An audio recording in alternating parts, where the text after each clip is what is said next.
साथियों, आजाद competition academy से मैं राजेश आप सभी का स्वागत करता हूं। और देखो, आप लोगों के बहुत सारे क्वेश्चन आ रहे थे कि सर किस किस टॉपिक से क्वेश्चन आ रहे हैं और क्या क्या पैटर्न रहा है पटवारी में। ठीक है, तो उस जानकारी को मैं आपके सामने लेकर आया हूं और पूरा पैटर्न मैं आपको बताऊंगा कि किन किन टॉपिक से कौन कौन से क्वेश्चन आ रहे हैं।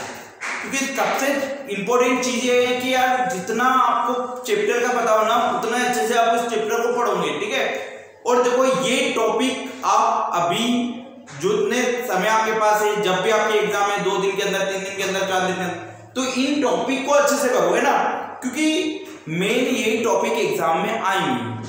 क्योंकि हर शिफ्ट में मैंने देखा है जिन टॉपिक से क्वेश्चन आ रहे उन्हीं से आ रहे, उनसे लेवल बढ़ के आ रहा है, बस, है ना। ठीक है, तो सबसे पहले अगर मैं मैथ्स की बात करूं ना, तो एसआई और सीआई, देखो सीआई यानी चक्रवर्ती ब्याज आपका आ रहा है और चक्रवर्ती ब्याज कंपाउंड इंटरेस्ट बहुत हाई लेवल का धीरे धीरे होने लगा है ना, मतलब लेवल के क्वेश्चन आ रहे हैं। अब वो हल्के फुल्के क्वेश्चन नहीं आएंगे एग्जाम में, जो कैलकुलेटिव रहेंगे, जो मतलब थोड़े बड़े देंगे, है ना। तो इस तरह के सीआई के क्वेश्चन आपको एग्जाम में देखने को मिलेंगे ना। कार्यदिशा में भी आएगा।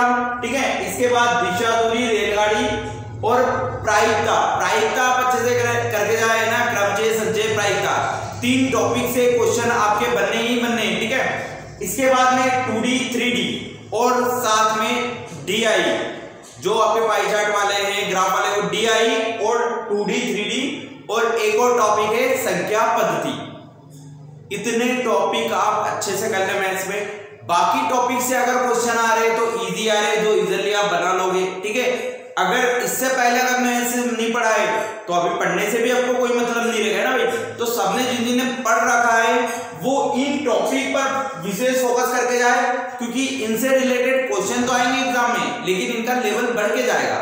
इसलिए आप अच्छे से करके जाए ना, क्योंकि अच्छे से करने से मतलब मेरा ये है कि जैसे ही सवाल को देखे फट से अपने दिमाग में बैठ जाना चाहिए कि ये वाली मेथड इसमें लगेगी, तो अपन सवाल कर पाएंगे। क्योंकि एग्जाम में बहुत सारे को टाइम कम पड़ रहा है ना। रीजनिंग की बात करूं तो कोडिंग डिकोडिंग आ ही रहा है, संख्या श्रेणी आ रही है, लेकिन सबसे इंपॉर्टेंट बात है सिटिंग अरेंजमेंट यानी बैठक व्यवस्था। देखो भाई, बैठक व्यवस्था व्रत वाली भी आ रही है, आयत वाली भी आ रही है, वर्ग वाली भी आ रही है। और अगर मैं बात करूं बैठक व्यवस्था की, तो वो अंदर वाली भी अंदर की ओर मुंह करके भी आ रही है, बाहर की ओर। तो जितने टाइप बैठक व्यवस्था सिटिंग अरेंजमेंट से बन रहे हैं, क्योंकि आगे वाली एग्जाम में सिटिंग अरेंजमेंट का लेवल बढ़ेगा, और लेवल बढ़ेगा तो आप सबको पता है कि वो क्या देगा, अंदर बाहर दोनों वाली एक साथ पूछेगा। ठीक है, उसमें बहुत सारे बच्चे कंफ्यूजन हो जाते हैं ना। तो आप सिटिंग अरेंजमेंट अच्छे से कर लो, है ना। और साथ में दिशा, दूरी, संख्या श्रेणी और कोडिंग डिकोडिंग। जीके की बात करूं तो करंट जीके, है ना, जितनी भी नियुक्तियां वगैरह हुई है वो करंट से रिलेटेड, या एमपी करंट भी आपको अच्छे से पढ़ना है, और एमपी जीके। इसके बाद आपका पुराना अनुभव एग्जाम में काम आ जाएगा। आप उनको मत सोचो, जो टॉपिक एग्जाम में आ रहे हैं उनसे क्वेश्चन करो, है ना। ठीक है, साइंस की अगर बात करो तो जंतुओं का वर्गीकरण सबसे इंपॉर्टेंट टॉपिक है, जंतुओं का वर्गीकरण। इससे रिलेटेड एग्जाम में क्वेश्चन आ रहे हैं, और भाई नहीं पढ़ा है तो एक बार अच्छे से पढ़ लेना इसको, है ना। ठीक है, पाचन तत्व, इसमें पाचन में मैंने आपको बता दिया कार्बोहाइड्रेट, विटामिन और प्रोटीन, ये सब चीजें आ जाएगी। तो पूरा पाचन तंत्र अच्छे से पढ़े। ठीक है भाई, इसके बाद धातु अधातु, केमिस्ट्री में और फिजिक्स में प्रकाश, ये टॉपिक ऐसे हैं जो आपके नंबर आपके साइड वाले से अच्छे कर देंगे, ये आप कर देंगे। और मैंने इसीलिए ये वीडियो बनाया क्योंकि हर बच्चा 140, 135, 130 पे अटक रहा है। तो ये अगर चैप्टर आप अच्छे से करके जाओगे ना तो आपके नंबर बढ़ेंगे। क्योंकि मैथ्स में बच्चों की दिक्कत क्या रहती है, नंबर सिस्टम में क्वेश्चन गलत करता है, और साथ में मैंने आपको बताया प्रायिकता, क्रमचय, संचय और 2D 3D, बाकी सब याद रहते हैं उसको, परसेंटेज, लाभ हानि और रेशो और मिक्सचर सब कर लेता है वो। लेकिन ये टॉपिक जो नंबर आपको आगे बढ़ाएंगे दूसरे बच्चे से, तो ये टॉपिक आप अच्छे से करो, है ना। इसमें सिटिंग अरेंजमेंट बहुत सारे नंबर आ रहे हैं, तो सिटिंग अरेंजमेंट। इंग्लिश की बात करूं तो इंग्लिश में एक्टिव, पैसिव, नरेशन और साथ में एंटोनिम, सिनोनिम, वन वर्ड और आइडम एंड पेयर्स, इतने चीजें आप रट के चले जाओ, इंग्लिश में आपका नंबर नहीं जाएगा। और साथ में एक और चीज है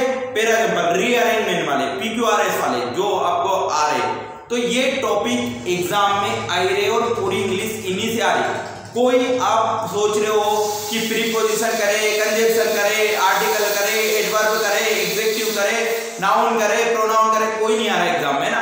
जो आ रहे हैं उन्हीं पर फोकस करके जाओ, ठीक है।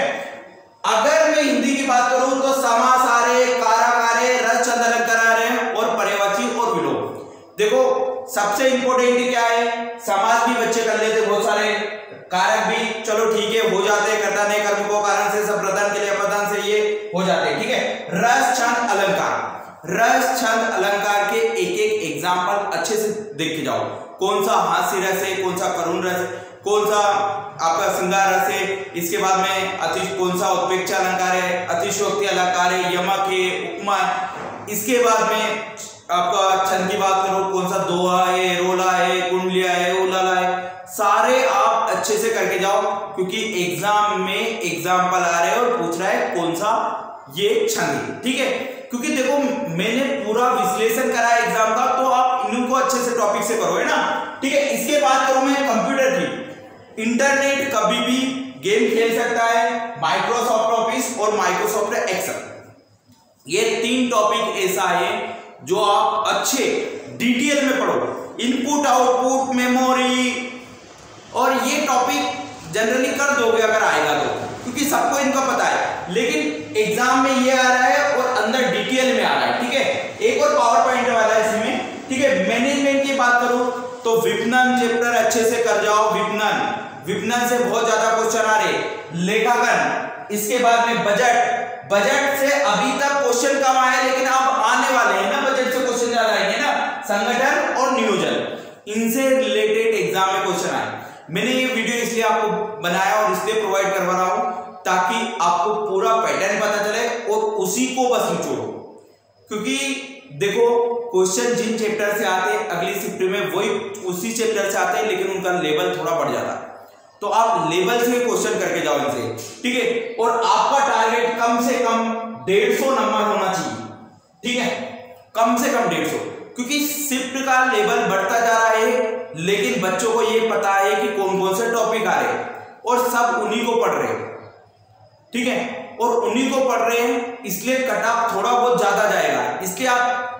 अपना टारगेट 150 से ऊपर बनाओ पहले तो, कि मुझे 160 170 लेके चलना है ना, बाद में जो एग्जाम है। और मैं A to Z जानकारी आपको प्रोवाइड करवाता हूँ कि कैसा पेपर आ रहा है, क्या जानकारी है, क्या कट ऑफ जाने वाला है, ये सभी लोगों से मैं पूछकर आपको जानकारी प्रोवाइड करता हूँ। ये मेरी खुद की मर्जी से नहीं प्रोवाइड करवाता हूँ, है ना भाई। जहां भी सेंटर पे गया मैंने पूछा कि किस टाइप के क्वेश्चन आ रहे हैं, क्या लेवल रह रहा है, तो उनसे पूछा भाई, साथ में नंबर भी उनसे पूछा कि कितने नंबर है भाई आपको, आपके साइड वाले को कितने, आपकी लैब में कितने, ठीक है। तो पूरी जानकारी अब तक वैसे प्रोवाइड करवाता हूँ जो हो रही है ना भाई, जो चल रही है, ठीक है। तो आपको ये सेशन अच्छा लगा तो प्लीज वीडियो को लाइक कर लीजिए और चैनल को सब्सक्राइब करना ना भूले। देखो निश्चित ही इस चैनल से आपको कहीं ना कहीं फायदा होगा, तो प्लीज चैनल को सब्सक्राइब कर लीजिए। धन्यवाद आजाद कॉम्पिटिशन एकेडमी से जुड़ने के लिए।